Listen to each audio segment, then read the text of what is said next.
Hey, my Ohio State sports fans and Ohio sports. We are getting right into it. National Championship week is next Monday. On Monday, the 11th, Ohio State has made it. Whew, we didn't think we were even going to have a season, and yet alone, here we are going to play in the National Championship game against Alabama. Alabama is by far the best team in the league. They are 12-0. Ohio State comes in at 7-0. They're number 3, and Alabama's number 1. We get the national championship game. Whew, man, it's exciting. But at the same time, it's kind of sad that the college football season's coming to an end as we say goodbye to some players that we enjoyed watching for at least 1, 2, 3 years, maybe 4. In some cases, 5, 6 years.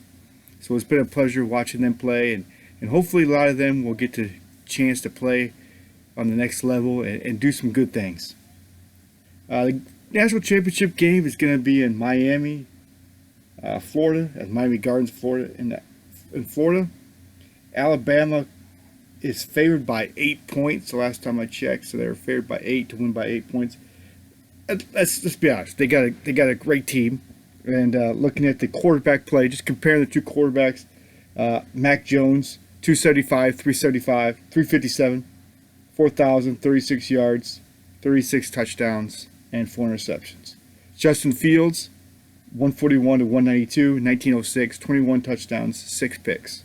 So they're pretty evenly matched, even though Mac Jones played more games. You could probably see there's probably the same type of pattern. As far as that goes.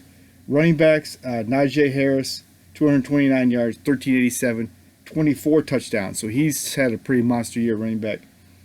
And Trey Sermon, who's really come on of late the last 3 games, has carried the ball 115 for 868 yards, 4 touchdowns. And we all know what he did against Northwestern. Rushed for 336, and he was close to 200 against Clemson.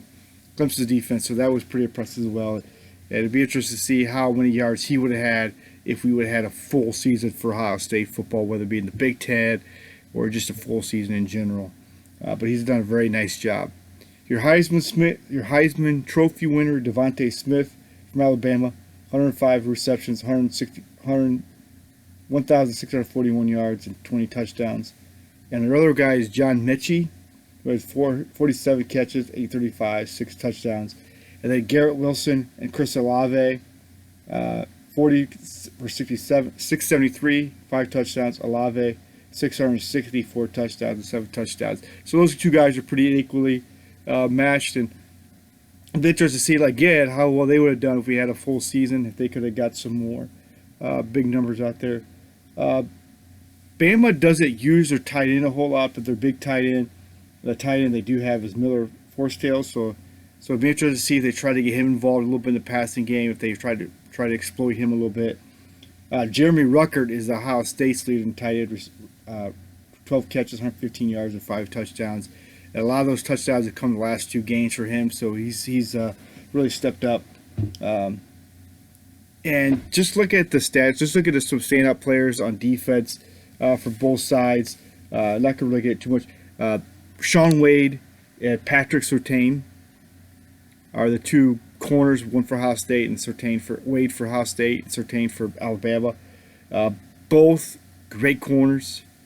At times they do get beat a little bit, and they try to, but that happens. I think they're both try to take different, play a different position at the corner position, where they're covering the number 1 guy. So sometimes they will get beat a little bit more.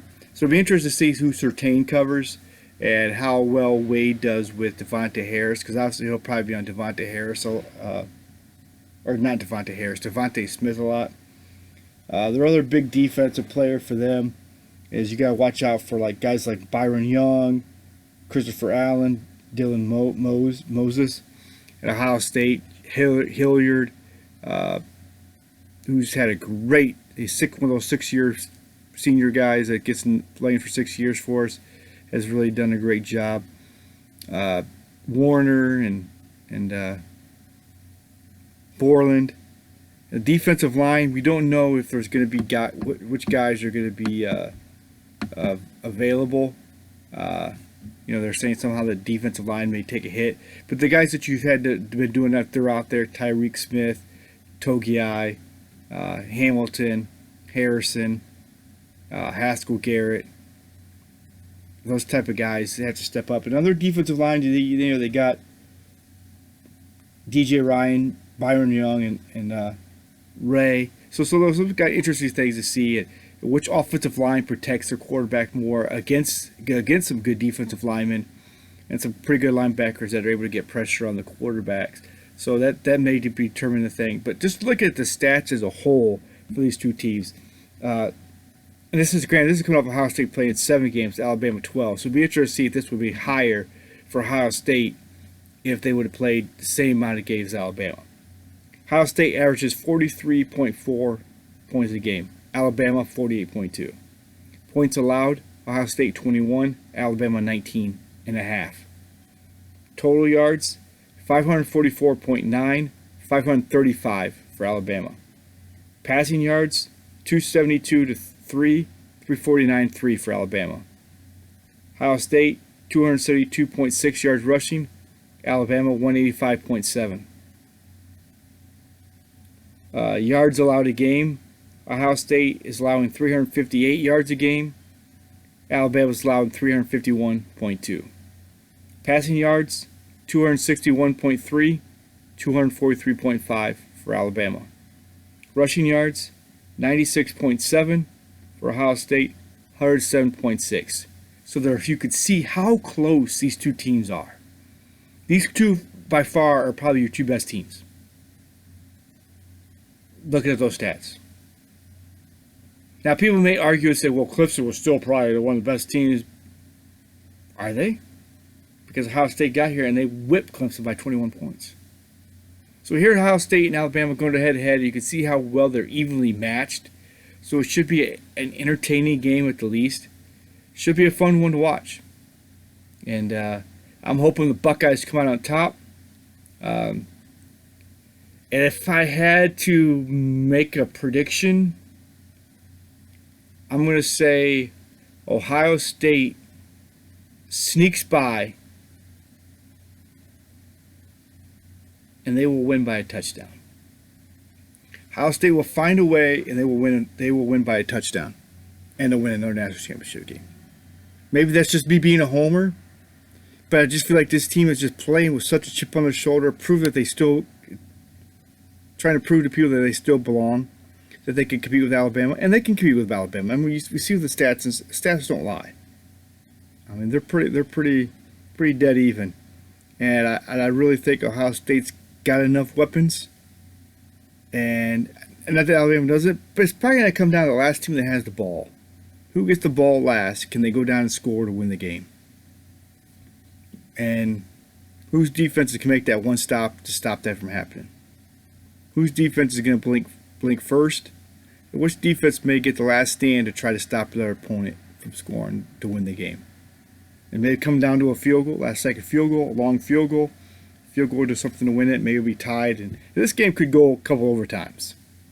These two teams are just that good, So I love to know what you guys think about that, so always leave your comments and stuff like that. But let's try to keep your comments clean. Okay, there's a lot of people that watch these, and some people watch them with their kids, and I want comments to be on here, but I also want you. Let's try to keep it clean. All right, we don't need to have any foul language, anything that's disrespectful, because your comments won't be seen, and if I see them, I'm just going to delete them right away. Okay, so let's just try to keep it clean, guys. This is as a clean show as we can get. We don't need to have any foul language. Filthy mouths. We don't need that. There's no place for that. So, as always, I enjoy talking to you guys and interact with you guys in any way, and I hope you enjoy my shows. And we're getting ready to switch over, and I'm going to do another show here tonight, and you'll be able to catch that one. It'll be on here, breaking down the NFL playoffs here. We're going to talk about the upcoming games, and we're going to try to get them going and get them rolling, and make some predictions on those, and kind of talk about the upcoming matchups that we have going on. Hey, all right, guys. I'm going to get on out of here right now. We'll be back to talk to you a little bit later. Have a great one, guys. This is OB out.